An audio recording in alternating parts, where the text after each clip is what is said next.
baseline hearing test is important. Simply because hearing loss can start for a lot of adults, even into late 20s and early 30s. Pretty subtle, but generally by the time we reach our early to mid 50s, especially for those that have been in work environments or military that have been around a fair amount of noise, chances are there's going to start to be some of that noticeable hearing loss that's affecting speech understanding and communication, especially in noisier environments. And the nice thing about our program is that we do a baseline, and whether we opt to do or the patient opts to do anything at that point or not, if they come back in a year later or 2 years later and they do that consistently, we can chart and monitor, where their hearing levels are on.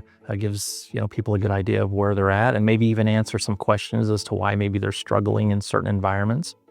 And we can help, answer some of those questions that they may have.